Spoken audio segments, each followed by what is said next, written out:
No problem. So we'll be discussing the 2020 paper of UPSC. This is going to be our last GS paper. Okay. So in this last GS paper, we'll be discussing all the 100 questions with knowledge plus tricks.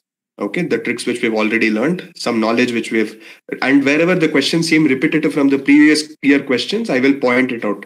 And all of you have the freedom, because you guys have become much more, you guys have got a lot of experience in identifying which questions are repeated from where. You're free to point out if any question you feel has repeated it, and if you feel that I have missed out in a certain area. Okay, so okay, so the first question, how we are going to go about this whole trial is 100 questions we'll be discussing. In that 25 questions, we'll be stopping to take a break.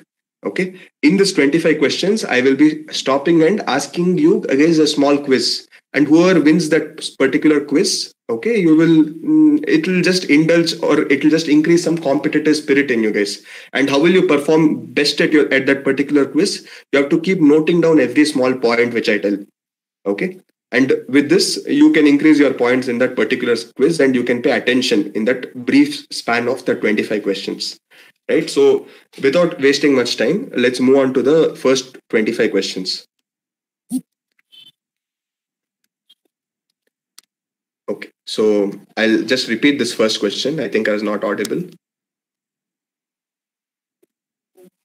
So the first question, it tells that Aadhaar metadata cannot be stored for more than 3 months. Okay, so wherever we have this more than 3 months, year, on a daily basis, day to day, so many times we have noticed that all of this constitute the rule under time reference. So this is wrong. The knowledge part of it, there was a case called as UDAI versus CBI. Okay, this was a 2018 case. So in this 2018 judgment, they told that Aadhaar metadata, it cannot be stored for more than 6 months. So that is where this goes wrong. But there is no way on earth where you could have expected to know all these minute details, right? So how can you eliminate this? By just using time reference. So 1 goes away. And once 1 goes away, what can you eliminate? 1 and 1. So A and D goes away. Okay, do you have anything common in both of these options? You have nothing common. So let's move on to the next part of the question. Second statement tells that the state cannot enter into any contract with private corporations for sharing of Aadhaar data. Okay. So this particular question is correct. I mean, this particular statement is correct. State cannot enter into any contract with private corporations for sharing of Aadhaar data. Okay. Aadhaar is mandatory for obtaining insurance products. Okay. So in this same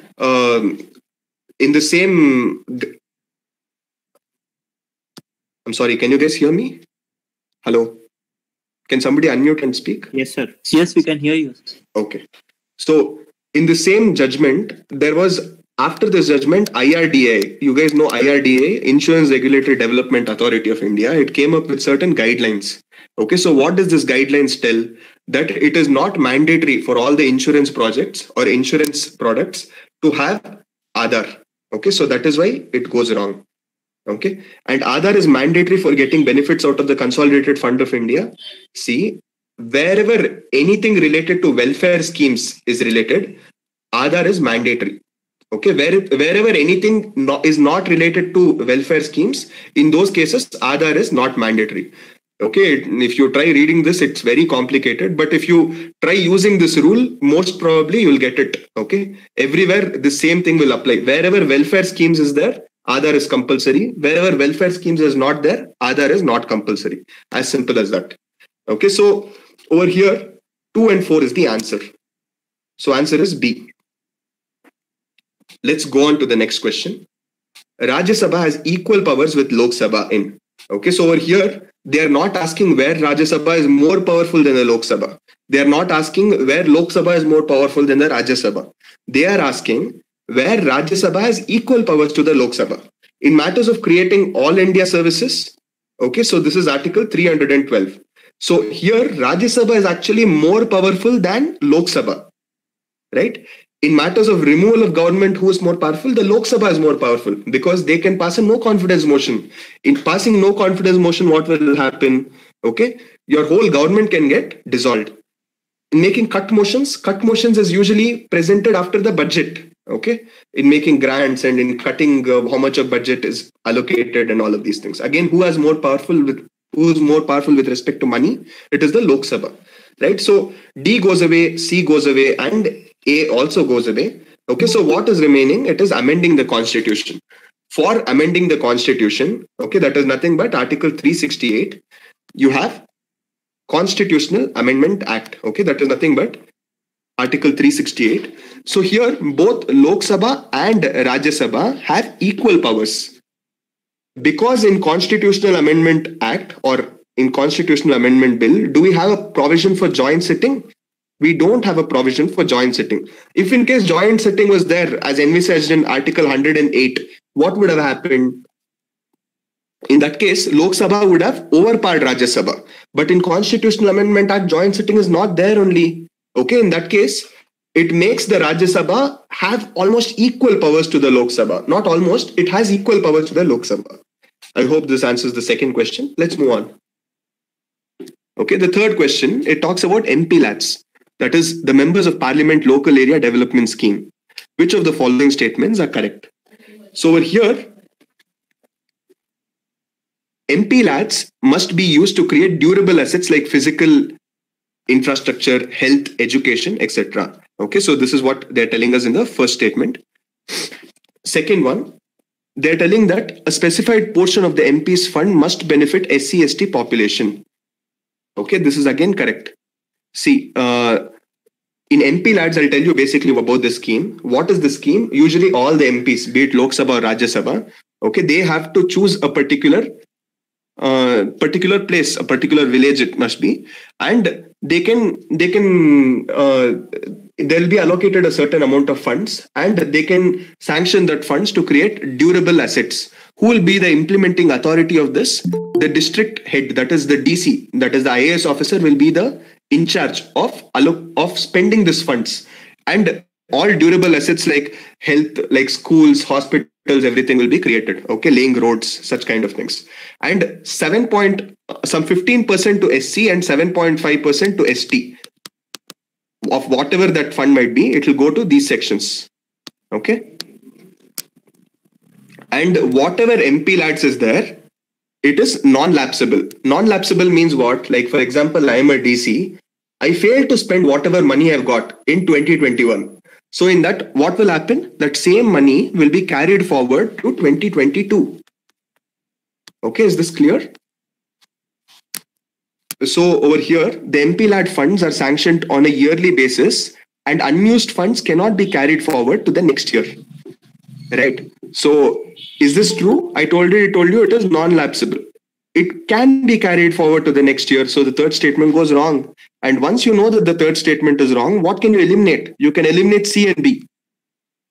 Okay, so 1 and 2 is common in both of them. That moreover asserts what we have determined. Next is the district authority must inspect at least 10% of all works done under the implementation every year. Although every year is there, already 10% is there. Okay, but still this part of the statement is correct. Whatever district authority is there under the DC, in whatever money is being spent, he has to at least inspect whether 10% of the funds have gone into whatever they have said is gone. Okay, I hope this is understandable. So answer is 1, 2, 4. Next one, which one of the following categories of fundamental rights incorporates protection against untouchability in the form of discrimination? Very easy question. Okay, even a small baby will answer. So like for example, if you go to a small baby and tell which article is untouchability, they'll also tell it is 17. Don't try this actually, but okay. So one second guys, it's looking a little shabby. Let me just get rid of this. Okay, so right against exploitation is Article 17. Okay, so right against exploitation is Article 23, 24. Correct? So does Article 17 come under right against exploitation? No, it doesn't come. Okay, does right to freedom come? Right to freedom is which article to which article? Comes from 19 to 22. Again, does 17 come in 19 to 22? No, doesn't come. Okay, so B is again wrong. Okay, wrong. Right to constitutional remedies is Article 32. Okay, Ambedkar ji called it the heart and soul of the Constitution. But does it cover untouchability? No. Does right to equality, which comes from Article 14 to 18, does it cover Article 17? Of course it does. Okay, this right against untouchability, because that particular act is there, it is an absolute act, meaning to say there is no reasonable restrictions at all in this right against untouchability. Okay, so you first had one particular act called as POCRA in this, that is Prevention of Civil Rights Act. Later, this was amended to form Scheduled Caste and Scheduled Tribe Atrocities Act, Prevention of Atrocities Act. Okay, and again, Untouchability Offences Act is also there. So many acts. What is the main source of their power? Nothing but Article 17. Okay, very important article, absolute act. There is no reasonable restrictions at all against protection against untouchability. Okay, next, in India, separation of judiciary from the executive is enjoined by which of the following? Okay, very easy question. Again, Article 50. Okay, even a small baby will answer this. So it is DPSP. Okay, so many articles, it talks about separation of powers. Okay, in the Indian Constitution only, talks about separation of powers. There is Article 124 which talks about separation of powers. So basically, wherever we see this separation of powers, that is legislative is different from executive is different from judiciary. Such kind of separation of powers is given by, okay, it is there in so many particular things. It is basically in mains and all while writing, we call it as Wick's principle. Not the Vicks which we put when we have cold. Okay, it is WICKS, Wick's principle. Okay, who propounded the separation of powers? It is propounded by Montesquieu. Who came up with this idea? The idea came up by Aristotle. It was propounded, that is formulated and put into theory by Montesquieu. Okay, I hope this is clear. It is DPSP, right? But now you also have to look at 7th schedule and preamble of the Constitution. Next, we'll go to the next question. Along with the budget, the finance minister also places other documents before the parliament, which includes the macroeconomic framework statement. The aforesaid document is presented because this is mandated by, and they've given certain options to it. Okay, so what is this? It is nothing but FRBM Act. Okay, again, it's very straightforward, straight copy pasted from Ramesh Singh only. Okay, so FRBM Act 2003. So what is this FRBM Act? Nothing but Fiscal Responsibility and Budgetary Management Act. Okay, it was an act which was propounded in 2003, mainly because the government used to go on taking loans and used to do a lot of budgetary deficit, fiscal deficit and everything. So then to put some stop to it, the parliament, what did they do? They came up with this FRBM Act. Okay, in this, you can't go on taking how much ever budgetary deficit you want or how much ever, fiscal deficit. You can't go on borrowing. There is a certain cap to it. And along with that, they suggested certain things of certain policies which you have to bring about. Okay, don't get confused when you see these big terms and all, macroeconomic framework statement. Okay, and be like, what is this so complicated? Nothing like that. Okay, it just means economic survey. That's all. In other words, it is called as macroeconomic framework statement, all of such kind of things. Right? So over here, this FRBM Act 2003, it is an intergenerational equity. Okay.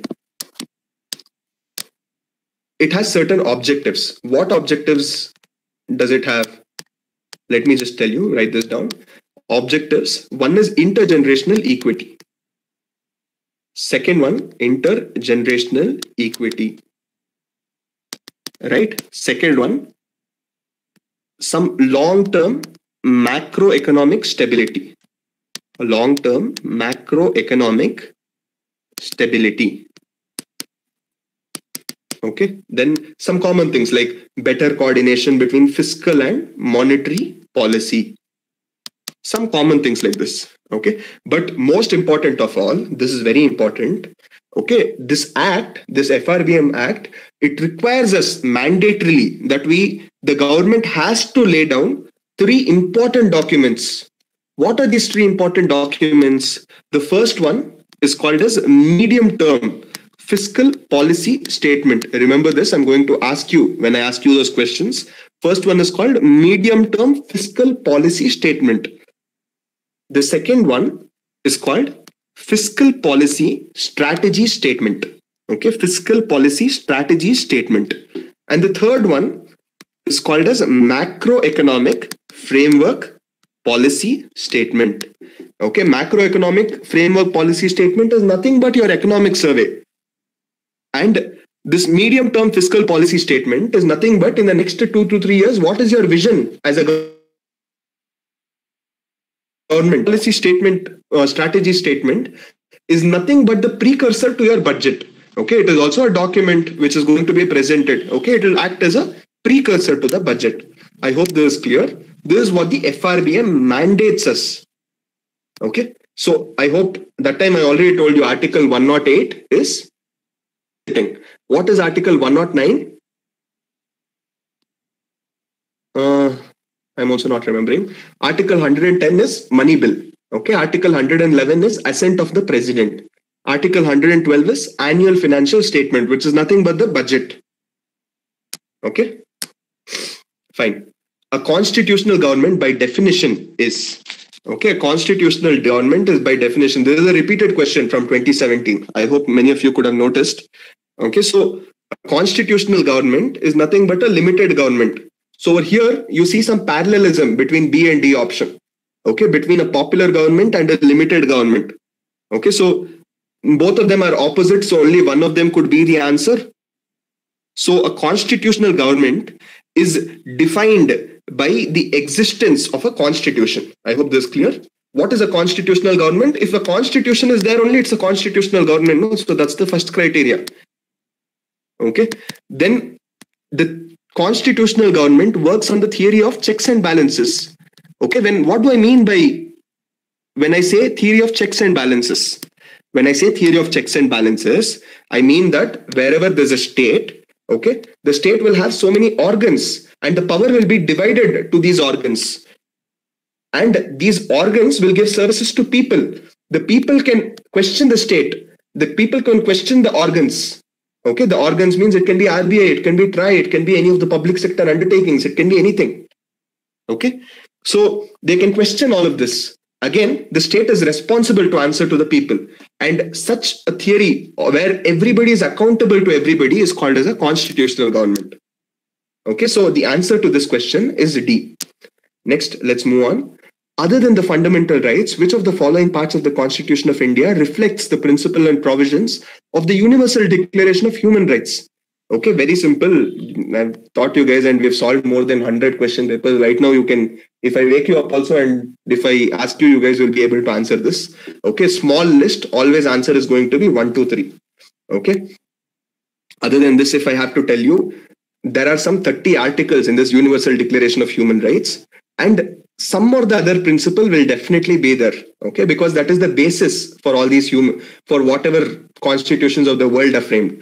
And preamble, what does it talk about? It talks about justice, social, economic, political. Okay, that same social and economic principles are enshrined in the DPSP. And the same fundamental duties, like for example, sovereignty, unity, integrity, these things are talked about in the fundamental duties. So all of this is there in the Universal Declaration of Human Rights. I can give you the articles also, but it doesn't matter. Okay, everything will be there. Small list, answer would be 1, 2, 3. Okay, I hope this is clear. Let's move on. 9th question. Again, this is one of those questions where I told you is a little controversial. Okay, there are 2 answers to this. I'll give you explanation and I'll tell you what could be the 2 answers also. Anyways, it talks about in India, Legal Services Authority provides free legal services to which of the following types of citizen. You know that in DPSP you have Article 39A. What is Article 39A? It is nothing but NALSA. Okay, NALSA means National Legal Services Authority. Okay, so in this National Legal Services Authority, anybody is eligible for free legal aid. And when I say anybody, okay, whom all do I mean, right? So who all come under that? Anybody. So one thing is, if any women and children don't have this particular legal aid, they can approach NALSA. Okay, if they're members of SC/ST, they can approach NALSA. If I'm an industrial workman, okay, that is, I don't have money and I'm supposed to get justice, I can approach NALSA. And if I affected by some mob lynching or violence or disasters like, let's say, tsunami, earthquake, flood, drought, then also I can approach NALSA. If I'm a disabled person, I don't have a leg, I don't have a hand, then also I can approach NALSA. Okay. And if my annual income is less than 1 lakh, then also I can approach NALSA. Okay. If I'm subjected to human trafficking, Begar system, then also I can approach NALSA. Right. So for all of this, I can approach NALSA. But if I am SC/ST, I can approach NALSA. But if I'm an OBC, can I approach NALSA? No, I can't approach. So 3 goes away. 3 goes away. So 1 is automatically there. Now the doubt is between these 2 options only. Okay. All senior citizens is given. Generally, senior citizens in many parts of India do have NALSA, but it is again region specific. Like for example, Tamil Nadu government allows, then senior citizens will have. Okay, like for example, Delhi government has announced senior citizens have NALSA. But is it applicable to whole of India? That's a little doubt. Again, transgenders with annual income of less than 2 lakh. This is again there in Delhi, but again not there in all of India. So you have a little doubt in 1 and 2 and 1 and 4, but nevertheless, answer could be any of them. Okay, I've gone with 1 and 4 only. Let's see. Next, international agreement or setup. Okay, it is subject to what anta keltare. Okay, basically this is match the following this thing. Okay, now we have to see what matches what. Alma Ata declaration. This is very easy. It's healthcare of people. Okay, so what is this Alma Ata declaration? It is nothing but primary healthcare. Okay, it talks about primary healthcare. And Hague Convention. What does Hague Convention talk about? It talks about child trafficking. Okay, it talks about child trafficking, and you can tell that it talks about this child rights. Okay, international borders and everything. Okay, you're supposed to get them back. And this Menaka Gandhi and all, you guys would have heard of Menaka Gandhi. She fought tooth and nail that this Hague Convention we should not sign, and India has not signed also so far. What is the main reason why she fought like this, okay, against this Hague Convention that we should not sign?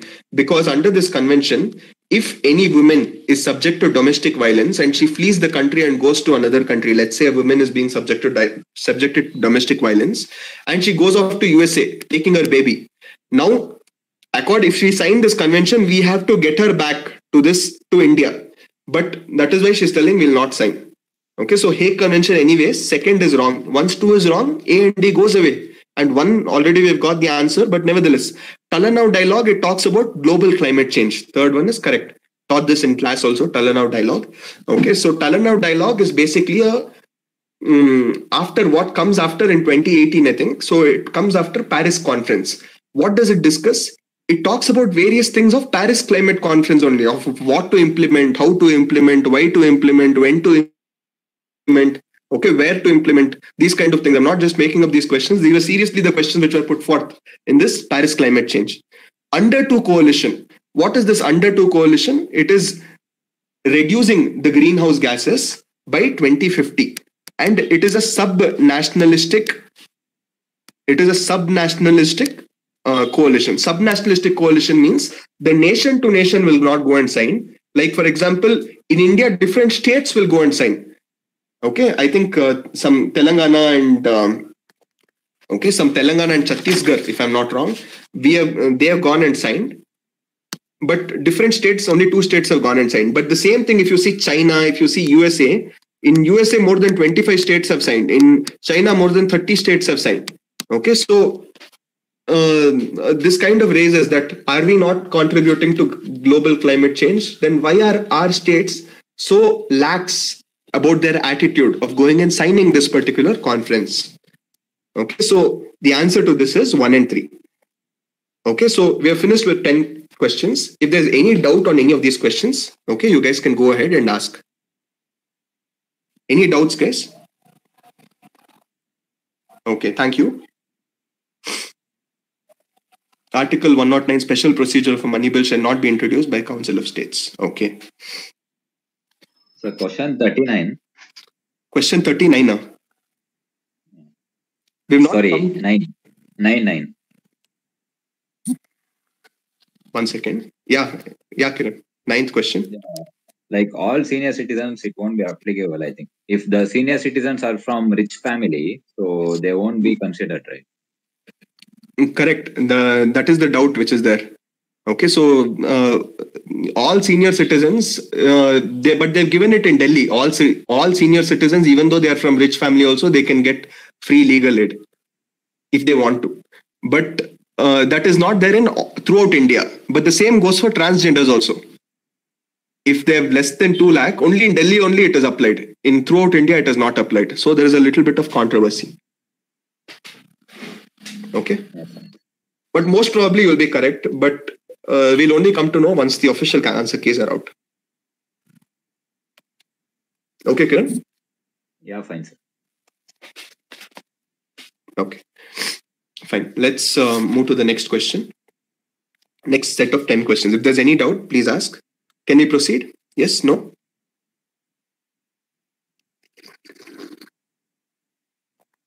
Okay.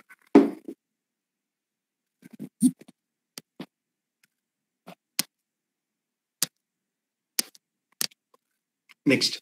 A parliamentary system of government is one in which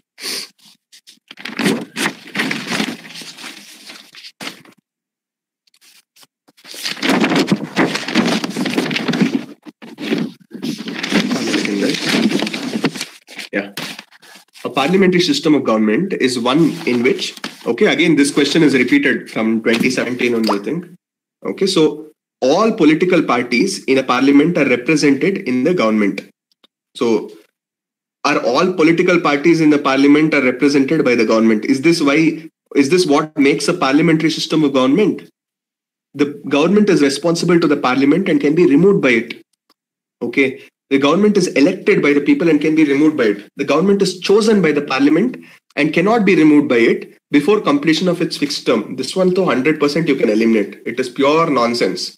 Okay, can a government not be removed? Easily it can be removed if it doesn't have confidence, if no confidence motion is passed. Okay, so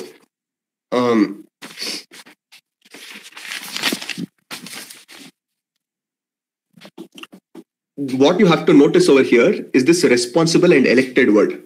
Okay, so answer is between B and C. So which one is more positive in nature? Answer is B.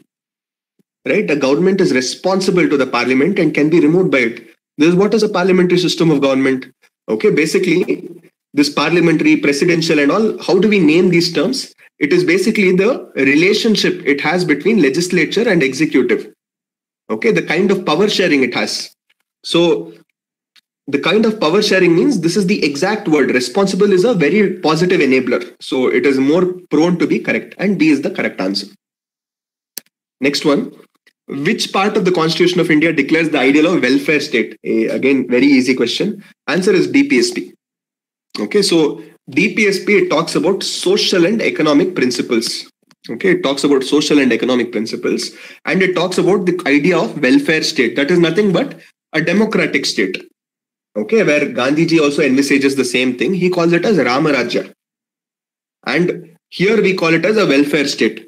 Okay, so here a welfare state aims to realize this ideals of justice. Okay, when I say justice, it could be social, economic, political justice. So, this, because we have this ideals of justice, political, economic, social, we establish a welfare state and not a police state. If these were not there, we would have become a police state like Pakistan. Next.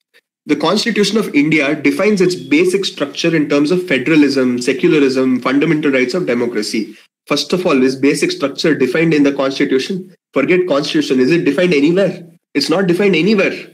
Okay, so first one goes wrong. So when I say it's not defined anywhere, okay, so in the Keshwananda Bharti case, they propounded this idea of basic structure. But what is basic structure? They never told only. Okay, through subsequent judgments, we are going on finding what might be basic structure, what might be basic structure. Okay, like for example, let's say in Menaka Gandhi case, okay, we found that certain, or let's say in Vaman Rao case, or Minerva Mills case, okay, so many things were added later on. In Minerva Mills case, for example, the harmony between DPSP and fundamental rights is part of this basic structure anta kandididvi. And this goes on and on and on, and the list goes on increasing. But what is exactly in this list, they're not telling. We only come to know in due time, right? The Constitution of India provides for judicial review to safeguard the citizens' liberties and preserve the ideals of which the Constitution is based. Okay, so this concept of judicial review they're talking about. So judicial review, this is correct. By the way, answer is 2 only. But this concept of judicial review, I think I would have told so many times in class. It came about in this case called as Marbury versus Morrison. Okay, Marbury versus Morrison case. In this Marbury versus Morrison case, first time this concept of judicial review was introduced. This was in somewhere in 1920s only. We not even got independence that time. And later, when we drafted our constitution, we thought that whatever their Supreme Court told, it should be an integral part of our constitution. Okay, we should also talk about it in so many articles, and so we did. Okay, like for example, in Article 13, we talk about judicial review. In Article 32, we talk about judicial review. In Article 138, we talk about judicial review. In Article 142, we talk about judicial review. Okay, so different articles, we talk about judicial review. And it is implicit in our constitution. For example, if they're told they define judicial review, maybe this would have been wrong. But what are they telling? They're just telling it provides for judicial review. So 100% this is correct. Next, some basic polity questions. Next, one common agreement between Gandhiism and Marxism is. Okay, so what is this? It's common agreement between Gandhiism and Marxism. Marxism and all, should I explain again? Okay, I'll explain. See, Marxism, it talks about dialectical materialism. In dialectical materialism, they tell that it is a class struggle between always and always in any society. It is always a class struggle between haves and have-nots. Okay, haves and have-nots. And always there has been somebody who have, what do they have? They have factors of production. Factors of production under land, labor, capital, entrepreneurship. Okay, like for example, in ancient epoch, okay, or in feudal epoch, or in capitalist epoch, okay, there were different classes. Like for example, here there were feuds, here there were bourgeois. Okay, bourgeois under, they were basically a German name of capitalists. And have-nots under those who don't have anything. For example, serfs over here and proletariats over here. Okay, these people were always subjected to certain restraint in their factors of production because these people accumulated everything. And so Karl Marx, what did he propose? That this proletariats, that is have-nots, should go and kill these people, that is bourgeois, and establish what you call as a communist era. Okay. So in this communist era, there will be one particular government which controls all the factors of production. And this government will take care that they will distribute all the wealth equally and form a stateless society. Okay. And finally, there will not be any necessity only for this government. So it will slowly dissolve. Okay. So this was Karl Marx's idea. What was Gandhiji's idea? Okay, so Gandhiji, he believed that an ideal society is a stateless democracy. Stateless democracy means, okay, it should be a state of enlightened anarchy. Now, when I say enlightened anarchy, why should I have the government telling me what to do? Am I not self-realized? I know what to do. Okay, so this is what he meant. So that the social life is so perfect that we self-regulate what is the right thing to do. Okay, so according to him, okay, here also there is a classless, casteless society. So, sorry, not casteless, classless society. Okay, and Gandhiji believed in caste. So he tells that no political power and no state is necessary ultimately. If a state, how do you know that a state is successful? When you don't require the state anymore. So this was his idea. Enlightened anarchy. So both of them, what is common? The idea of a stateless society is common. Okay, so the answer to this,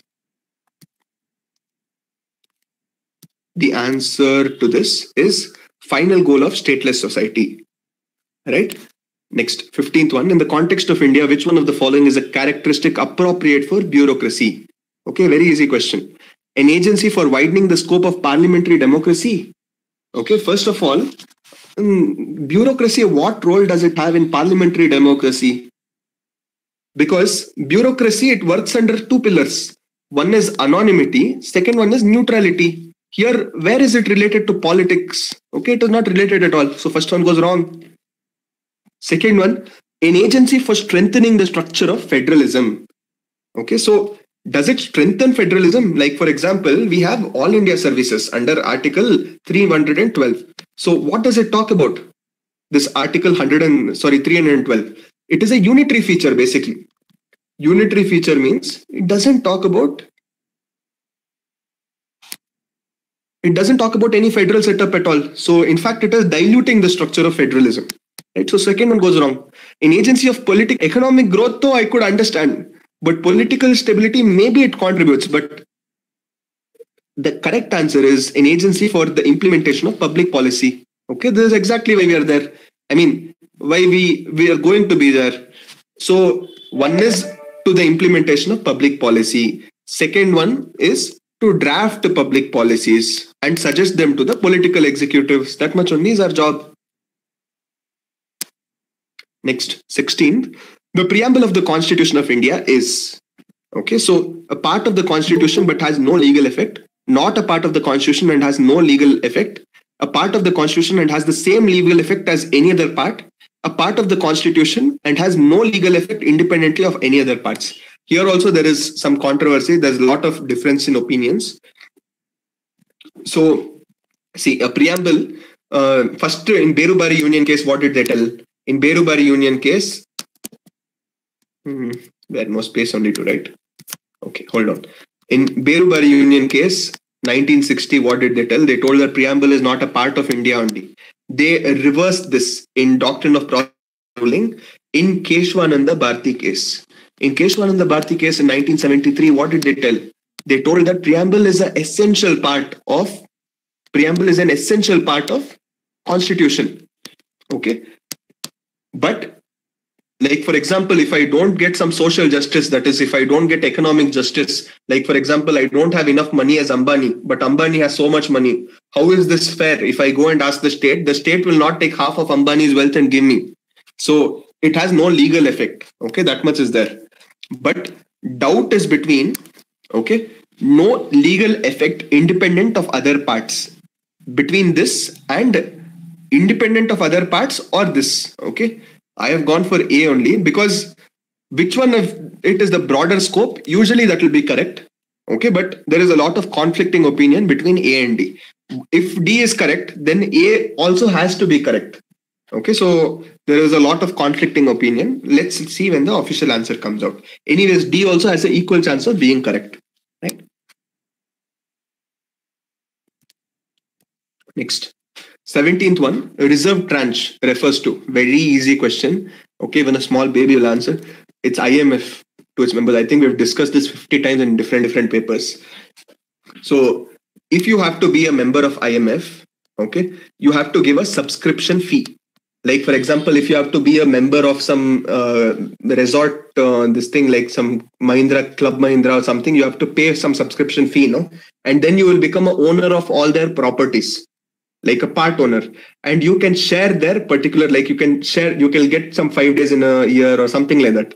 So here subscription fee is 100 rupees. Okay, in that 25%, you don't have to pledge anything. Like you don't have to pledge your forex reserves. You don't have to pledge your gold, nothing. Chumma, you can go and drop 25 rupees in that 100 rupees. So similarly, this is called as reserve tranche. Okay, this reserve tranche will be given in any of the SDRs. SDR, I guess, I don't think I have to explain. Special drawing rights. That is nothing but it will be in the basket of currencies. Basket of currency can be in dollar, yen, euro, sterling, pound, okay, renminbi, these kind of things. So anyways, it is a credit system granted by IMF. Again, you can see parallelism over here. A credit system granted by WTO, a credit system granted by IMF. Okay, so the answer will be between C and D. So the answer is D. Next, 18th question. With reference to the provisions contained in Part 4 of the Constitution of India, which of the following statements are correct? Okay, Part 4 talks about what? DPSP. Of course, we know about DPSP. They shall be enforceable by courts. They shall not be enforceable by any court. What can you see in first and second statement? Only one will be correct. Okay, because they are what? Oppositional parallelism. In oppositional parallelism, if they are opposite to each other, only one will be correct. Right? So are DPSP enforceable? They are not enforceable. So one goes wrong. One goes wrong means dumber, A and C. Okay, so 2 is there in both the options. The principle laid down in this part are to influence the making of the laws of the state. Of course, okay, it is a guiding principle of any legislature to make laws of what is the right thing to do, that our forefathers only have told. Okay, so 2 and 3 is the answer. And apart from this, DPSP, we can categorize them as liberal, intellectual, socialist, Gandhian principles also. Okay, so based on this, legislatures will have in mind as to what kind of laws they have to make. Okay. Next.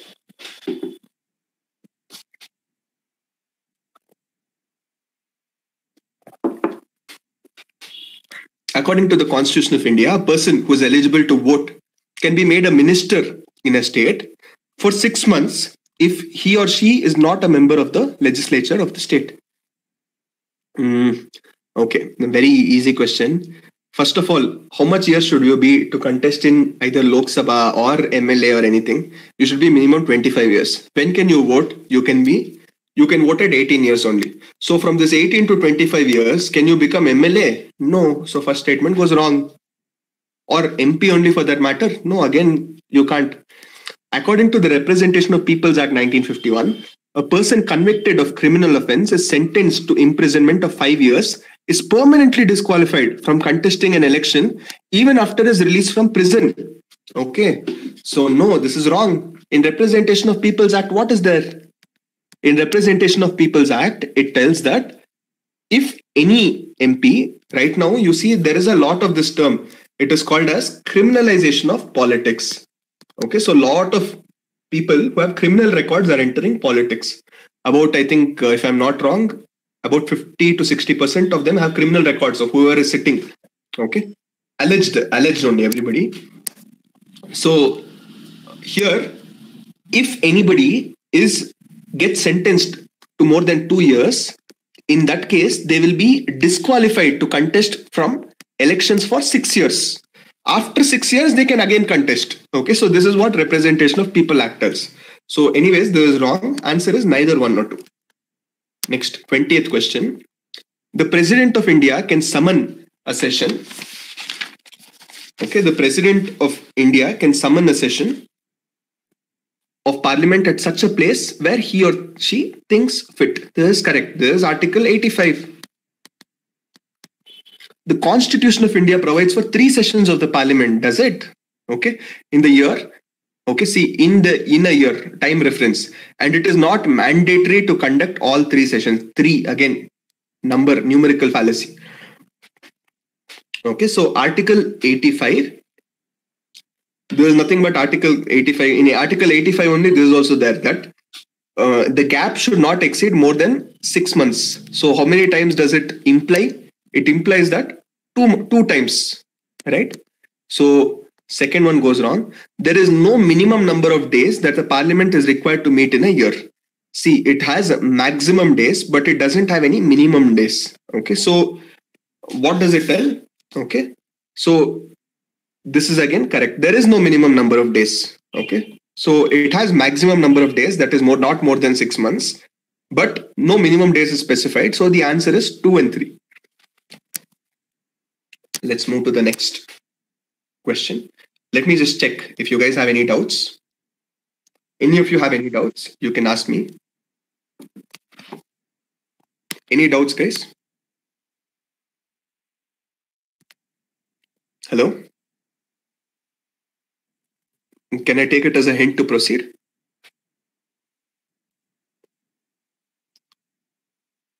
Okay, fine. Thank you. Let's proceed. 5 more questions and then we'll be having a quiz. So all of you pay attention. Okay. The 21st question.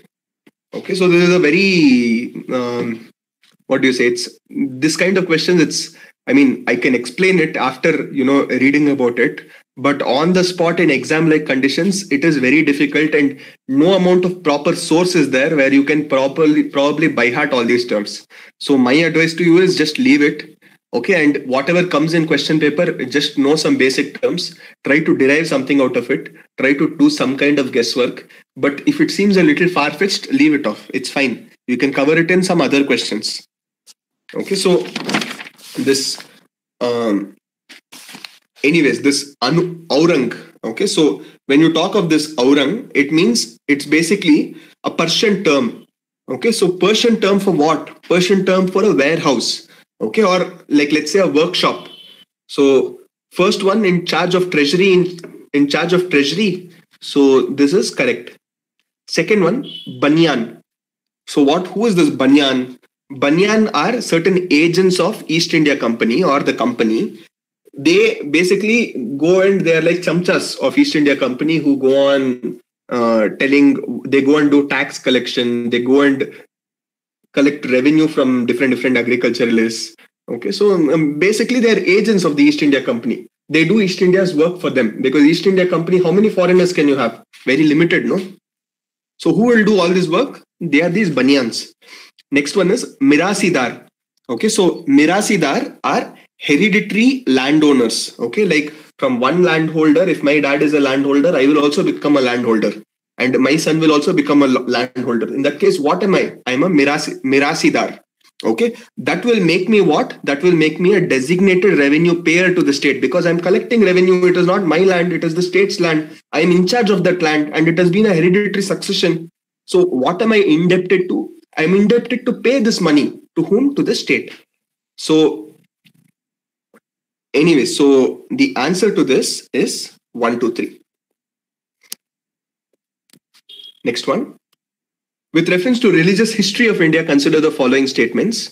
Okay, so here we have some very deep subsects which generally people will not know.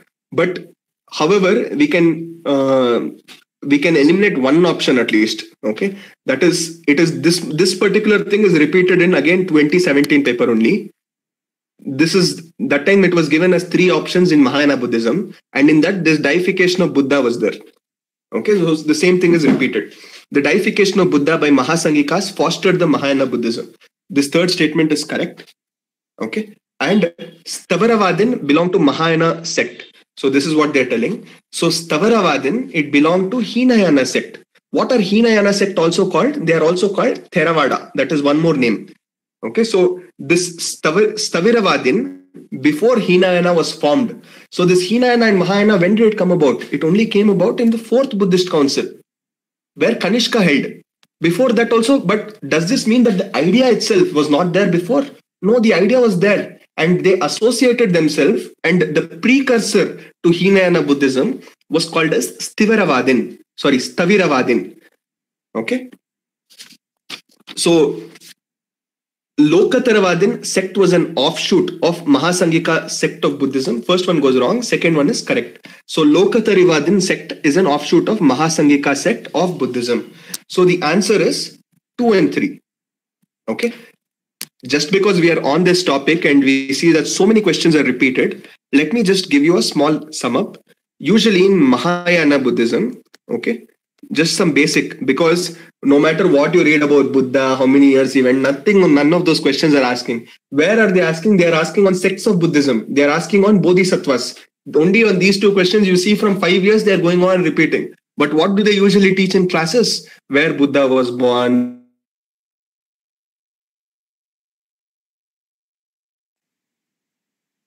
a little bit at least. So Mahayana Buddhism, mainly, okay, 3 types of Buddhism are there. One is Mahayana, second one is Hinayana. Hinayana is also called what? Theravada. And third one is Vajrayana. Okay. In Mahayana Buddhism, you again have 2 types. One is called Shunyavada.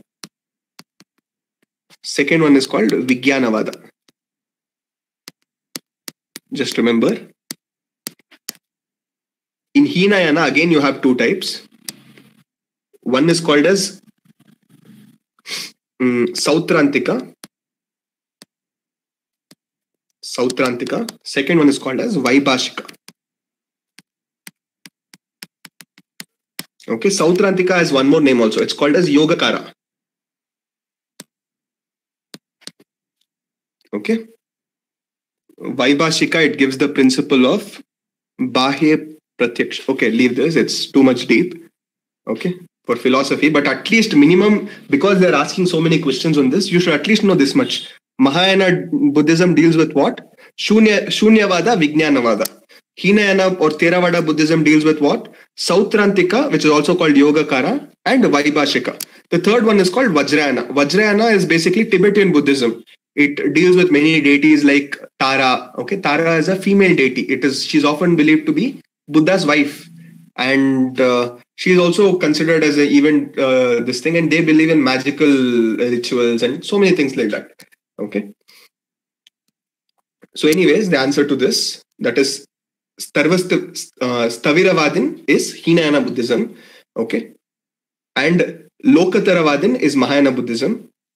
Deification of Buddha is a principle. Deification means Buddha you see him as God.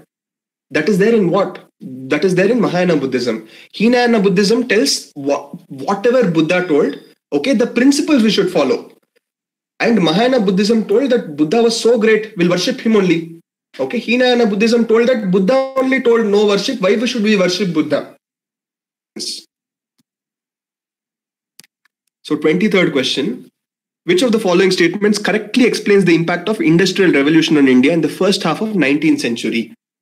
Okay, so here you can go by this rule called as Britishers are bad. Okay, we've talked about this rule so many times. That is, Britishers bandu ondu olledantu agilla. Right? So they are telling what is the impacts of Industrial Revolution in the first half of 19th century. Indian handicrafts were ruined. Okay, Kallas finished. So this is, first one is correct. I mean, like, this seems correct. Let's look at the other questions. Machines were introduced in Indian textile industry in large numbers. Andre India uddara agoitu anta. This is definitely wrong. Railway lines were laid in many parts of the country. Okay, fine, wrong. Heavy duties were imposed on the imports of British manufacturers. Wrong. Okay, although British manufacturers get heavy duties ಆಗ್ತಾರಾ, and definitely Britishers will favor Britishers, right? Consider the following events of the history of India. Okay, they've given chronology of different things, when what was formed anta. So over here, first one, let's have a look at the question. Okay, this you exactly have to know the dates. Okay, fine. So first one is establishment of Pallava power under Mahendra Varma II. So when was this? Mahendra Varma, I mean this Pallava kingdom was there from 275 BC to 897 BC. I mean, I'm so sorry, it is not BC. C, that is after 275 CE to 897 CE. Okay. And Mahendra Varman is very famous in Pallava kingdom. And also what else is famous? Mahabalipuram. That year, I think previous year, there was something called Chennai Connect or Mahabalipuram, where China and India had an informal summit. That is why it was in news. Okay. And second one is this Pala dynasty. It was established by Gopala. I think I've made fun and all of his name also in class. Okay. So Pala, his name was actually Chandra and his family name was Gupta. So Pala dynasty, what would be his name? Gopala or something like that. So anyway, so this was from 750 to 770 CE. Okay. And Pratihara is nothing but Gurjara Pratihara under King Bhoja. So this is again from somewhere between 8th to 11th century. Here, this Bhoja or Mihir Bhoja, he was also called as Adi Varaha, meaning to say he's the most devout. He's the biggest devote of Vishnu. Adi Varaha, the first devotee of Vishnu or something like that. Okay, and establishment of Chola power by Parantaka II. This is the mainline Chola which we are talking about. Okay, so this is somewhere in 907 CE to 955. Okay, so this comes in the last. Answer is 2413. Next one, 25th question. last question before we have a quiz. Which of the following phrases defines the nature of hundi generally referred to in the sources of post-Harsha period? Okay, so what is hundi? Hundi is, in medieval times, it is a financial instrument.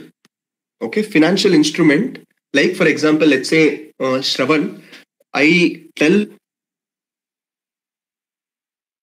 okay, and I tell that Kiran owes you 10,000 rupees. Okay, this is my unconditional order as a king. And you will go and you will, if he sees this thing, he has to pay you because it's like a sovereign order.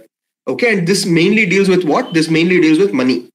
Okay, so answer is a bill of exchange. Although some other things resemble somewhere, but the actual answer is bill of exchange. Okay, so this is what is hundi. In other words, if I have to properly write it, it is an unconditional order in writing made by a person directly to another to pay a sum of money to a person named in the order. Okay, I hope you guys have understood this. With this, we have finished 25 questions and we'll be having a small quiz. So I would like all of you to start, bring out your keypads and start typing the answers. Let's see who gets it first. Are you guys ready? Type a yes.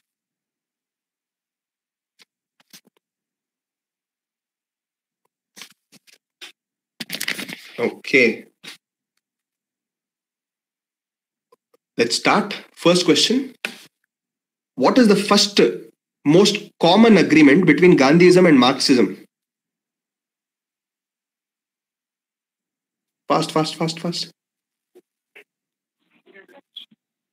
Inside my recipe.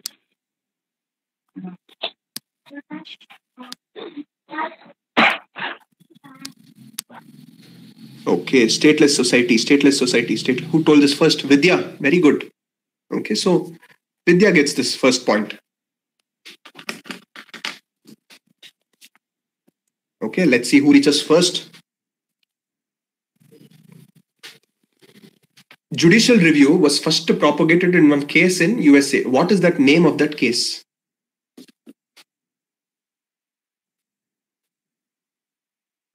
Marbury versus Morrison. Okay, very good. Gopika, 1 point. Next one. Where do we have ideal of welfare state? Ideal of welfare state, guys. DPSP. Who told first? Karthik. Very good. Okay, Karthik gets 1 point. Fine. What do you understand by gold tranche? Gold tranche. Okay, here not the first person who gives it. The person who gives the most appropriate answer will get first. IMF reserve, even SDR is an IMF reserve. But can I derive gold tranche from it?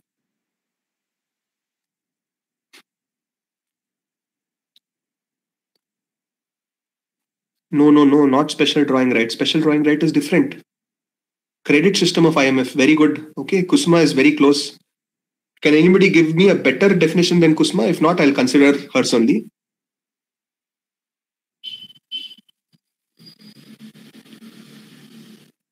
By IMF to its members. Okay.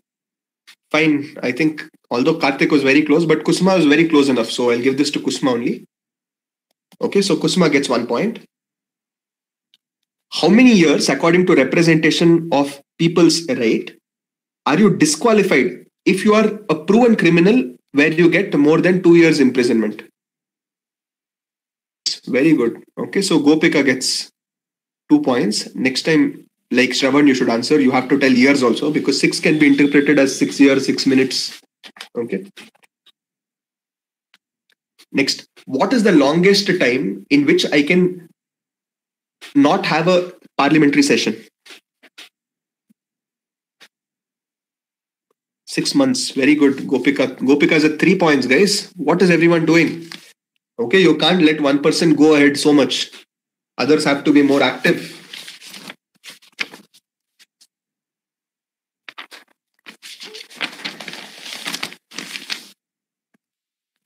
What are the 3 reports which FRBM gets? What are the 3 reports which FRBM gives? Okay, Shravan, to answer your question, it's for 10 points. Okay. Gopika has 3 points. All of you fast. What are the 3 reports which is mandated by FRBM? No. This is intergenerational equity is not the report. Medium term fiscal is correct. Macroeconomic framework policy. Very good. Okay. Kiran typed the full thing also. I don't know if he's copy pasted, but anyways, whatever it is, good. Okay, so Kiran gets 1 point. Okay, let's see if Amur Falcon can win today. Last time. So what is Talanow dialogue? Talanow dialogue. What does it mainly talk about? Just give me the broad thing. Climate change. Very good, Kusma. Kusma gets 2 points. What is Alma Ata Declaration? Alma Ata Declaration. Broadly, just tell me. Primary healthcare. Very good. Who told primary healthcare? Healthcare. Oh, so many people. Kusma again. Very good. Kusma 3 points.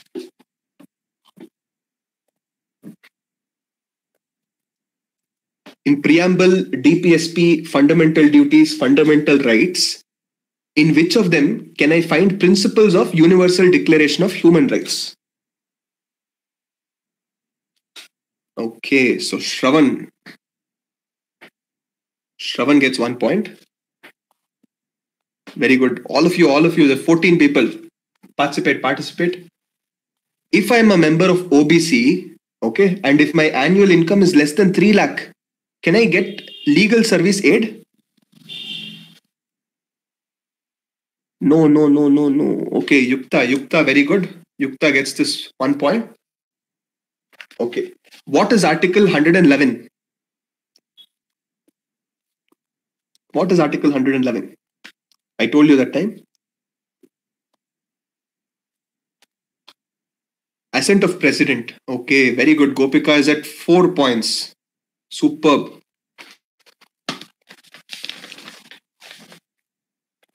For all welfare schemes, is Aadhaar mandatory? Guys, Yukta is taking the lead so far, okay, that none of you are able to, compete with her. Gopika is at 5 points. She has 5 more to win. From which article to which article is right to freedom?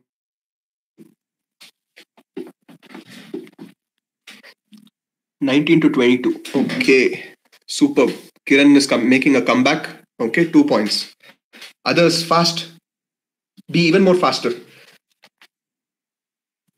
Creating all India services. Who is more powerful, Rajya Sabha or Lok Sabha? Okay, Gopika has taken it personally and she is back with a vengeance. 6 points.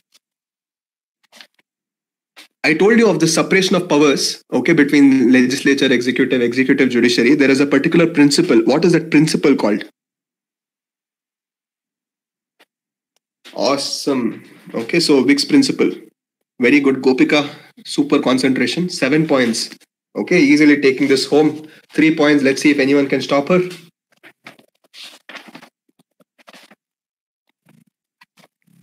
Name any one thing where Rajya Sabha and Lok Sabha have equal powers.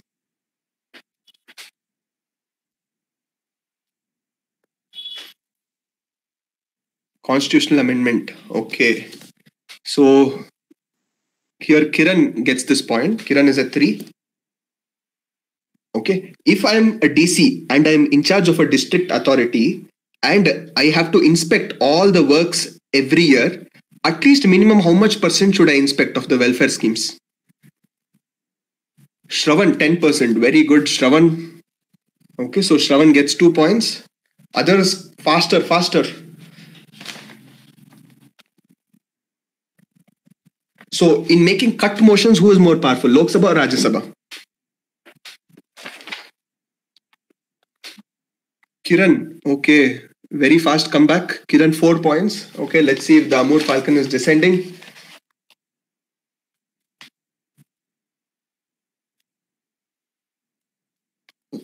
How is Under 2 coalition different from Talanow dialogue or any Paris climate change? How is Under 2 coalition different? Subnationalism. Okay, very good.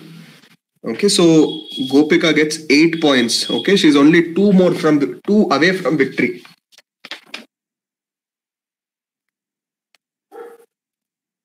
Who is a Mirasidar?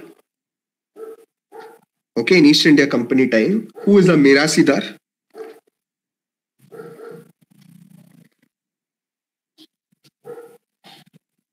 Regional revenue payer to the state. I'll give this to Kiran. Okay, so Kiran is again making a comeback. He's at 5. Okay, but still he has 3 more points to catch up to Gopika. Okay, others. Okay, you guys are equally competent enough. Be faster, be more furious. Okay, because of the industrial revolution in the first half of the 19th century, railway lines were laid in many parts of the country. Okay, this was an impact. True or false? Who told true or false first? No, false was told by Yukta. Okay, so very good. Okay, I don't know. I think she answered before I answered. Okay, but still, nice prediction. Okay, so 2 points. Tell me 2 schools which are under Mahayana Buddhism. Okay, what I told you that time. 2 schools under Mahayana Buddhism.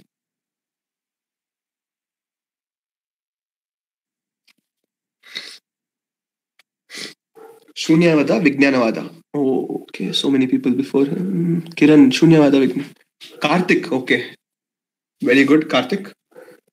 2 points. Establishment of Chola kingdom by Parantaka and rise of Pratiharas under King Bhoja. Which one was earlier? In chronology, which one was earlier? Pratihara. Okay, very good. Kiran is at 6 points. Okay, only 2 away from Gopika. It's very close. Let's see if Gopika can take this home or Kiran will beat her. Others fast. What do you mean by hundi in medieval times? Bill of exchange. Very good. Karthik, 3 points. When I talk about deification of Buddha and praying to Buddha, which kind of Buddhism am I referring to? Mahayana. Okay, again Karthik, very good. Okay, Karthik is also making a strong comeback, 4 points. What are the 2 schools in Hinayana Buddhism?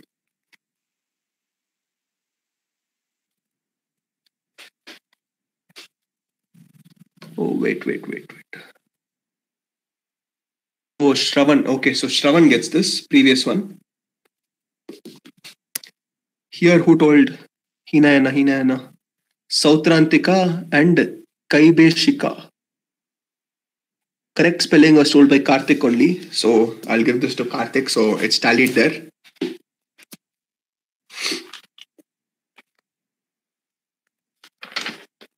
What is another name for Hinayana Buddhism? Theravada. Who told this? Shravan. Okay, so some newcomers here.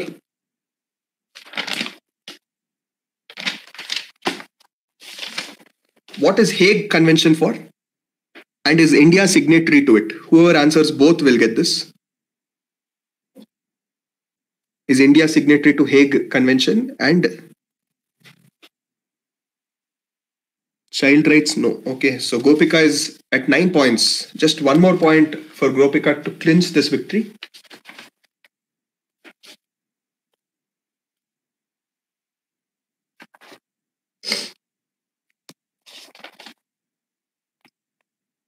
Is Aadhaar mandatory for obtaining insurance products? No, and this is how you win a 10-point round. Congratulations, Gopika. Okay, you're done for the first round. Okay, you're clear. Let's move to the next 25 questions. All of you, since you know how competitive this can be, all of you pay maximum attention. Okay, let's move to the next 25 questions.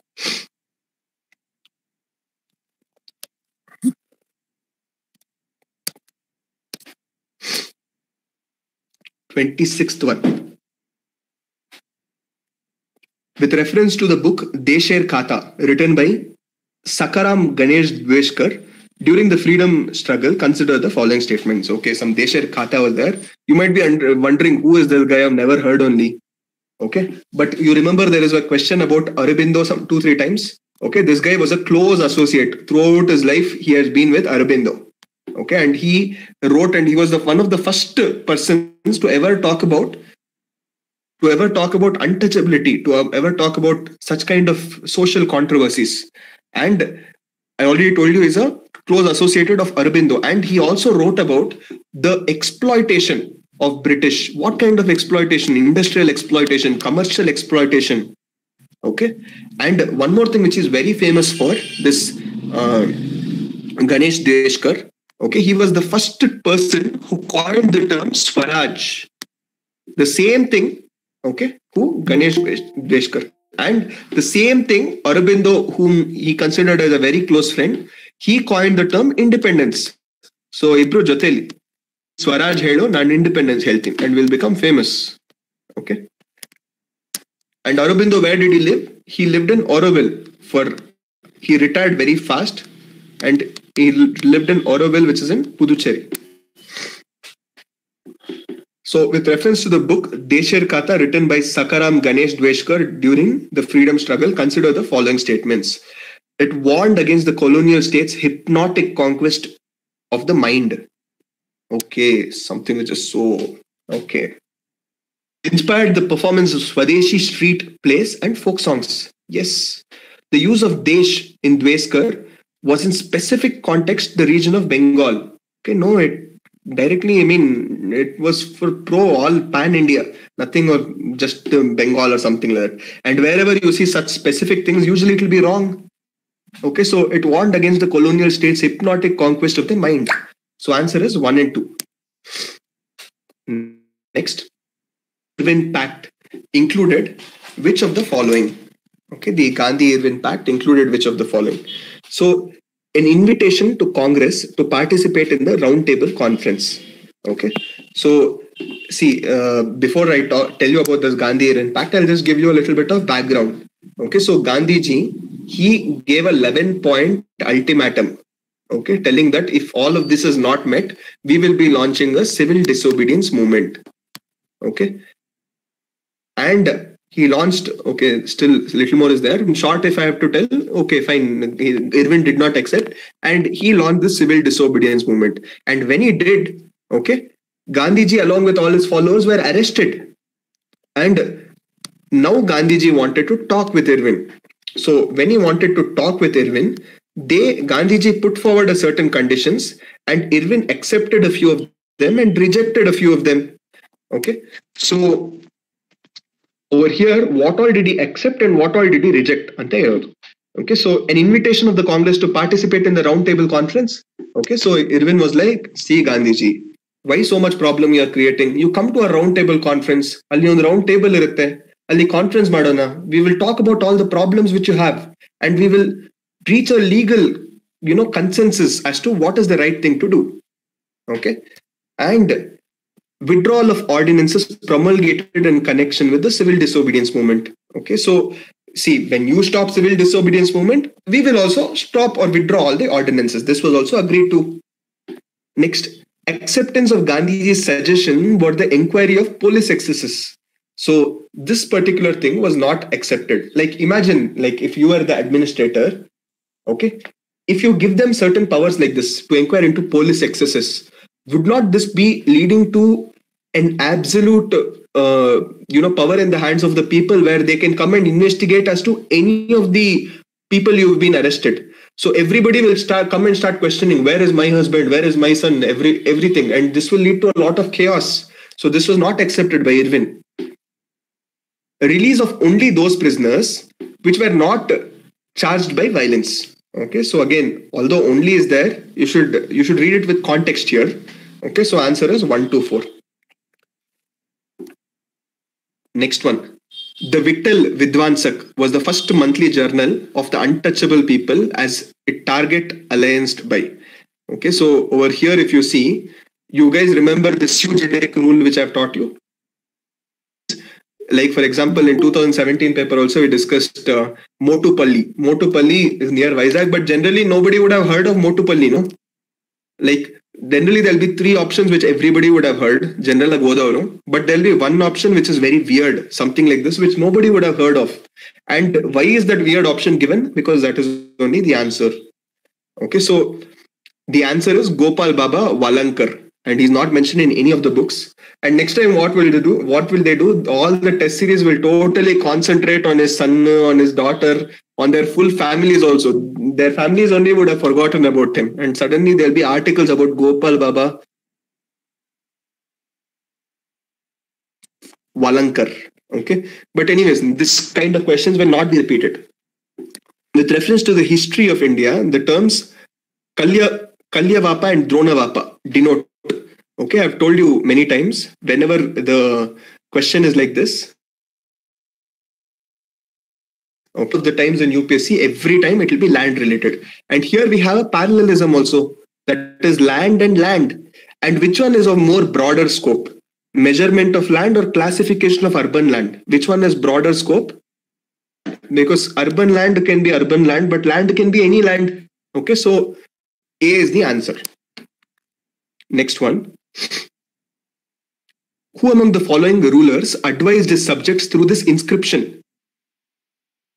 Okay, so whosoever praises other sects out of excessive devotion to his own sect with the view of glorifying his own sect, he rather injures his own sect very severely. In today's situation where there's a lot of indoctrination and there's a lot of conflict among which religion is more superior, jihad, holy war, and so many things which are going on. Such a beautiful quote. And where is this told? This is told in Rock Edict of Ashoka. I think, if I'm not wrong, 12th Rock Edict of Ashoka. Okay, there are 12 Rock Edicts and I think 14 Pillar Edicts. And in 12th Rock Edict, this beautiful quote is told, and of course Ashoka is the answer. And I've already given you a rule also. Whenever answer will be like this, either it will be from the Mauryan kingdom or it will be Krishna Deva Raya, it will be Vijayanagara. Okay, I've given you a precedence order also. History of India, which one of the following is the correct description of the term paramitas? Okay, so paramita. So see, these are certain characteristics. Like, for example, I think I've already told you guys what a bodhisattva is. Bodhisattvas are those people who are very close, just on the verge of attaining enlightenment. But illi yenakidare, because you guys are all fools. Okay, when I tell you guys are all fools, even me also, everybody are fools. We are not enlightened. So they will help us get enlightenment. And so we can also go to this Siddha Shila, and we can also go to the Buddhist, we can also attain Nirvana. Okay, so not just humans, after that also they will stay. They will make all the animals, they will make all the insects until the last insect of the gets enlightenment. These bodhisattvas will stay on earth. Okay, so this is their purpose. So chumma they can get off enlightenment and chumma they'll get this thing. No, they'll have certain qualities. What are these qualities called? They have some 10 qualities. These are called as paramitas. Okay, 10 divine qualities. So it can be wisdom, it can be so many things.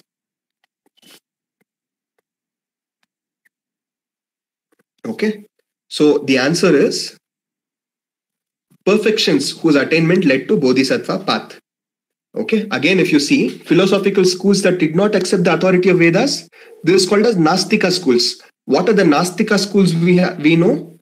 Only 3 are there. One is Buddhism, one more is Jainism, third one is Charvaka. But nevertheless, just these 3 are main schools: Buddhism, Jainism, and Charvaka. And others are all heterodox schools. And heterodox schools, you remember there was a question on what believes in the authority of Vedas. There is Sankhya, Nyaya, okay, Vedanta, these things, Mimamsa, okay. So powerful merchant guilds, I think in 2018 there was a question about this also. Of Indian history, the Rukmabai case of 1884 revolved around, okay, small list, answer will be 1, 2, 3. but there is some amount of difference in this also. Many of them, they claim that it is 2 and 3 also. Okay, and this option pattern, what do we know?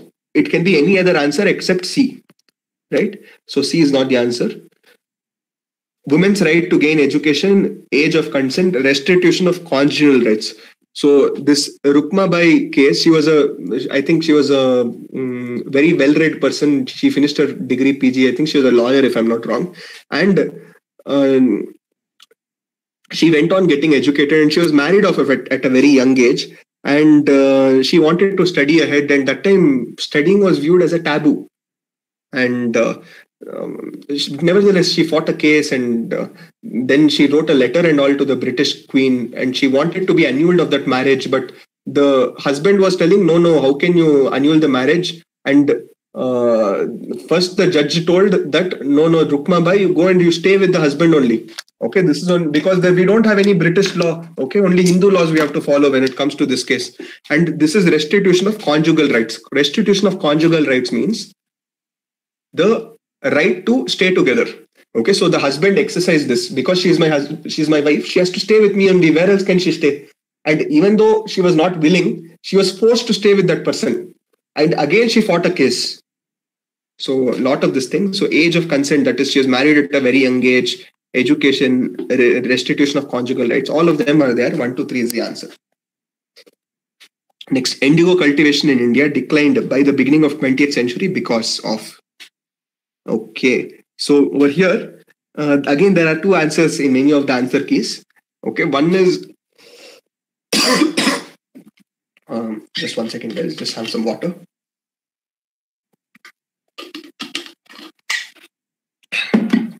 So, indigo cultivation in India, it declined because of the unprofitability in the world market because of new inventions. Okay, there was a person who invented somewhere in 1890s, 1900s, and that became large-scale production in somewhere in 1900s. And also, peasant resistance was, of course, there in indigo. Like, for example, we have Champaran Satyagraha only in when 1916, 1917, that time. Okay, so that was again there. So we can argue it both ways. But mainly it is because in a large scale, in a broader scope, what do we see? Because it is no longer profitable to grow indigo. Okay, so because of the unprofitability of the world market, because of new inventions, indigo cultivation in India declined in the beginning of 20th century. 20th century means what?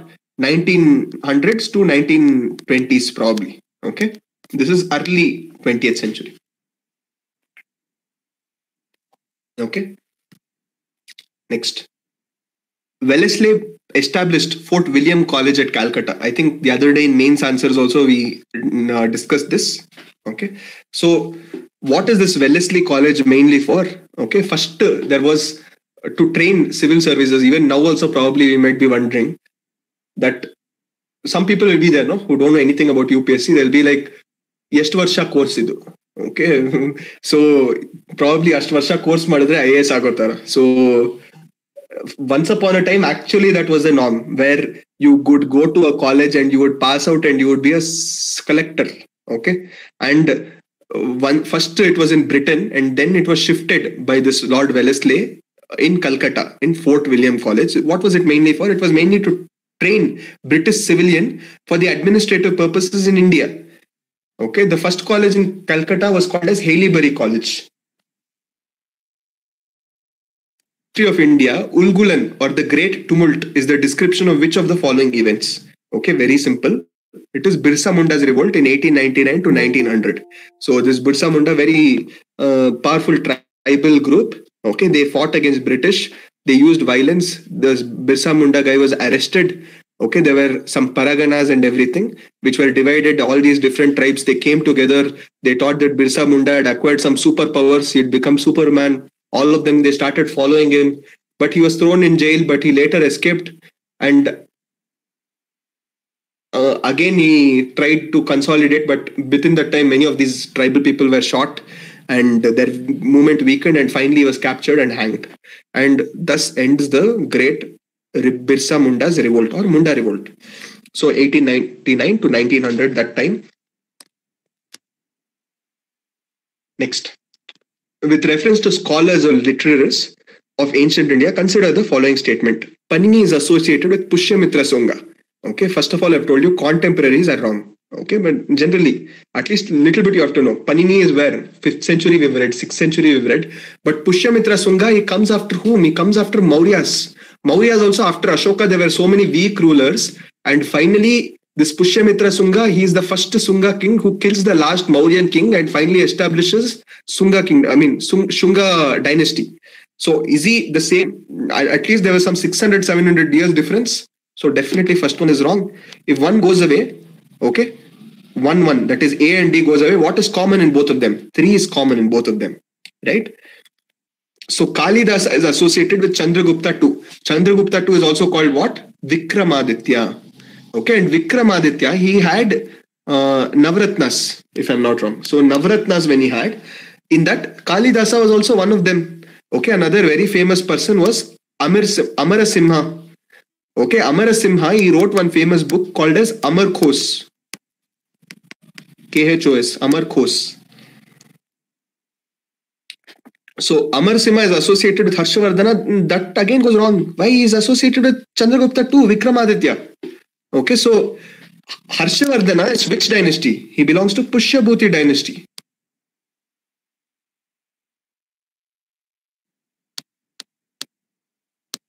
Okay, so Pushyabhuti dynasty. So second one goes wrong, third one is correct. Answer is C.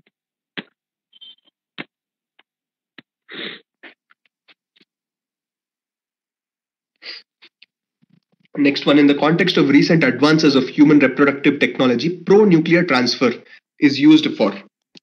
Okay, so pro-nuclear transfer. 1 second.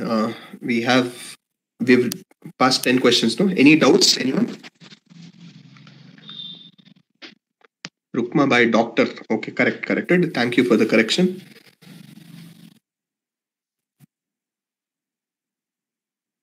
Any other doubts, guys?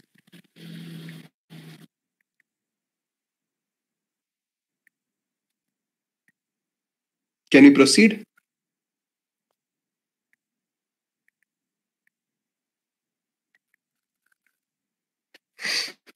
Okay, let's proceed.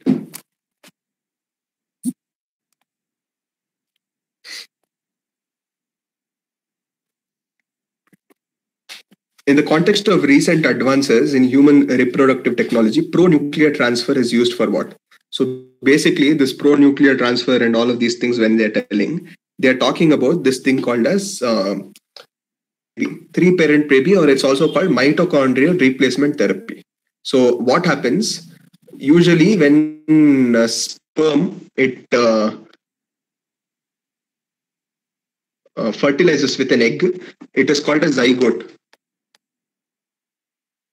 Okay, so here this, after it is formed, okay, so and it will have so many faulty mitochondria. So what will they do? They will take this zygote outside.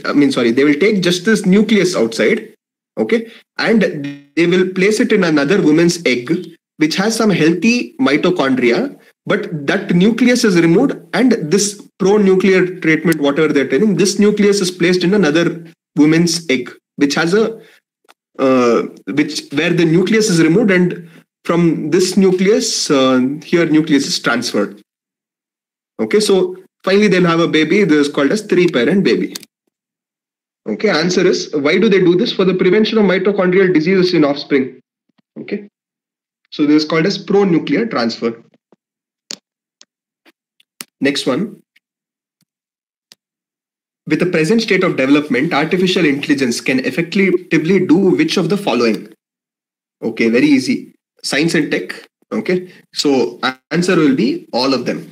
That is, bring down electricity. Wherever you say science and tech applications, answer is going to be all of them. Bring down electricity consumption in industrial units, create meaningful short stories and songs, disease diagnosis, text-to-speech conversion, wireless transmission of electrical energy. Answer is going to be 1, 2, 3, 4, 5. Okay, all of them. Wherever you see science and tech, don't spoil your head at all. Okay, but when you see questions like this, do we have all of the above? This is where it's a slight problem. Okay, visible light communication technology. So wherever visible light, they are using light as a means to achieve some kind of technology. Okay, so can it be long range optical wireless communication? No, it will not be. It will be short range. Okay, so just remove 2. 134 is the answer. It uses electromagnetic spectrum wavelengths of 375 to 780 nanometers. Correct. It can transmit large amounts of data faster than Bluetooth. This is also correct. There is no electromagnetic interference. See, it has a lot of these advantages, and this is one of them. That is, it has short range, no electromagnetic radiation. It has low cost. It has high data rate transmission. Okay, and it is far more effective than traditional Bluetooth. Okay, these are all its advantages. So the answer is 134. Next, with reference to blockchain technology, consider the following. Okay, so what is this blockchain technology? In so many places, we are reading this blockchain technology. And in 2016, 2017, 2018, so many times blockchain cryptocurrency questions have come. Okay, and this is a further continuation trail of those questions only. With reference to blockchain technology, consider the following statements.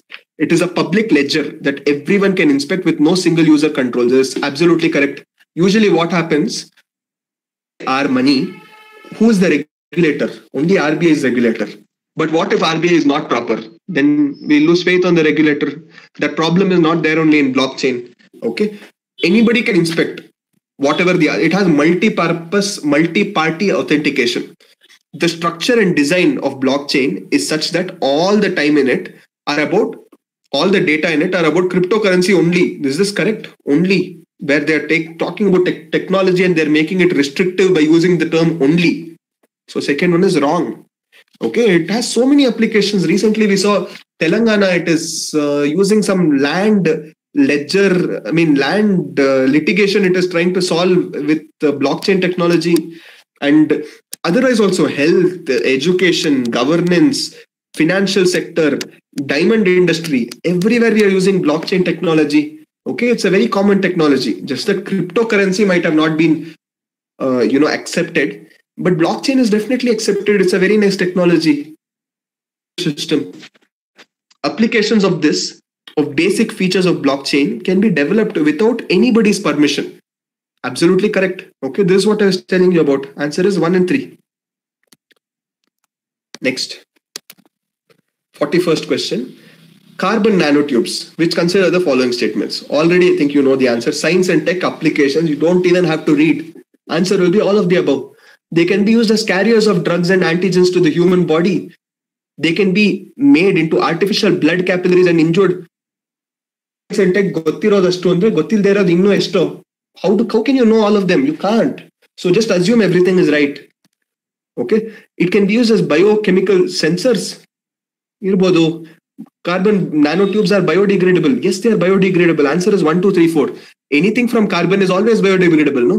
Like trees have carbon content in them. Are they not degradable? Don't they become coal? Okay. So next one, 42nd one. Consider the following activities: spraying pesticides on a crop field, inspecting the craters of active volcanoes, collecting breath data from spouting whales of DNA analysis. At the present level of technology, which of the above activities can be successfully carried out using drones? In all this, nothing so out of the ordinary, no? Everything is definitely possible. Moreover, small list. Answer is 1, 2, 3. Okay. Wherever the whale is going, if you just fly about it, it will come out and sprout. That much is enough for DNA. Okay. Everything is easily done by drones. Nothing to worry about. Answer is 1, 2, 3. 43rd. Here also there is some difference of answers between Lisa Pathfinder and Evolved Lisa. Anyways, we'll look at the correct answer. But anyways, you can see that these are all trails only. Like Lisa, which talks about gravitational waves, which is asked in 2016 paper. Voyager 2, which is asked in 2014, where they talk about habitable space. Okay, New Horizons, where they talk about black hole, which is again talking about gravitational waves. New Horizons is basically a telescope which identified the black hole for the first time. Voyager 2 is the first spacecraft which went out of the heliosphere. Heliosphere is nothing but sun and the 8 planets outside its sphere. Okay, Voyager 2 is the first aircraft which went out of the Kuiper belt. talking about an experiment will employ a trio of spacecraft flying in formation in the shape of an equilateral triangle that has sides 1 million kilometers long with lasers shining between the craft. The experiment refers to, okay, here LISA Pathfinder and Evolved LISA is there. There are basically, if this is a planet and this is sun, basically this experiment talks about placing 3 satellites at L1, L2, L3, 3 places, and this LISA Pathfinder is the thing which they place at L1, and ELISA is nothing but what the 3 also combined together is called ELISA. So here, which one has the broadest scope? It is ELISA only, so most probably ELISA is the answer. 44th, consider the following statements. Genetic changes can, okay, wherever you see can, positive enabler, can be introduced in the cell that produces eggs or sperms of prospective parents. Can it be seen? Can it be introduced? Yes. A person's genome can be edited before birth at an early embryonic stage. Pluripotent stem cells can be injected into the embryo of a pig. How much science and technology are doing? Can't it be injected in the embryo of a pig? Of course it can be injected. We can grow organs in a pig, new organs. Okay, if there's some failure of an organ, we can grow new organs. Moreover, don't spoil your head at all. Science and tech applications. 2 marks taken for granted. Next one. Importance of using pneumococcal conjugate vaccines. Okay, so against this pneumonia and meningitis and everything. Okay, so more than half of the deaths which happen because of this pneumococcal bacteria, okay, sorry, which happen because of this particular meningitis and pneumonia and everything, is mainly because of this pneumococcal bacteria. And for this we have a vaccine, okay, which has proved very effective. So first one is correct. Dependence on antibiotics that are not effective against drug-resistant bacteria can be reduced. Yes, of course it can be reduced. These vaccines have no side effects and cause no allergic reaction. Don't you think this is an extreme statement? Like, for example, in Covishield, Covax, they tell that the side effects are less, but they don't. Do they tell that there is no side effects?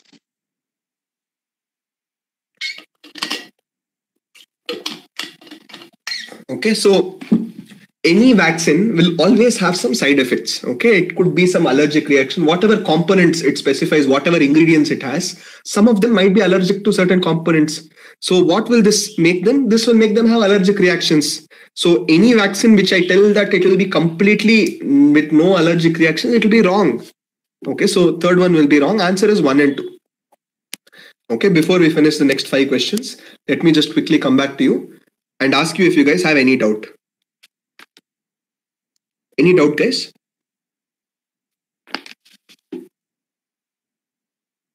Hello? Can we go ahead?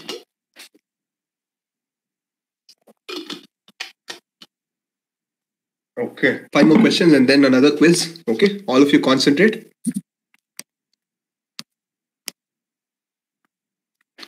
In India, the term public key infrastructure, okay, very easy question. Public key infrastructure, what does it talk about? It talks about digital security infrastructure. Otherwise, also see the parallelism over here. Security infrastructure. Answer has to be between both of them only. So public key infrastructure, it talks about digital security infrastructure, where basically there will be certain authenticators. They will, okay, complex procedure to explain. But nevertheless, just know public key infrastructure deals with digital security infrastructure. Next one. Which one of the following statements are correct regarding general differences between plant cell and animal cell? Okay. So between this plant cell and animal cell, which one has a cell wall? Okay, see, plant cell, animal cell. Okay. When we talk about a cell wall, okay, plant cell has a cell wall, animal cell doesn't have a cell wall, it's absent in it. Okay, what is the shape of the cell? This one is usually rectangular or it has some distinct edges, okay, rectangular square shaped. This one is mainly circle. How is it? Okay, it is present. And here also it's present only, but it usually lies in the center. and here it lies in the side somewhere in. So that is the difference. And here when we comes, okay, which is called as suicide bags, it is rarely present in what? In plant cells. But in the animal cell, it is always present. When we talk of the structure of vacuoles, okay, it is single or few large vacuoles are there. Okay, few of them, large vacuoles are there, and this is centrally located. Okay, what was centrally located in animal cells? It was nucleus. Here there are numerous vacuoles, but all of them are small vacuoles. Okay, is this clear? So the answer, let's have a look at the question now. Plant cells have cellulose cell walls while animal cells do not. Okay, that's correct. Plant cells do not have plasma membrane, unlike animal cells which do. This is wrong. Okay, both of them, they have plasma membrane. Next, mature plant cells has one large vacuole while animal cells has small vacuole. I told you this. Answer is 1 and 3. The exposure of benzene pollution. Okay, so we have discussed this, and this so many trails of this question has come. Like, for example, what is released while burning certain gases, and so many things. And always, whenever you see such kind of things, the answer is going to be all of them.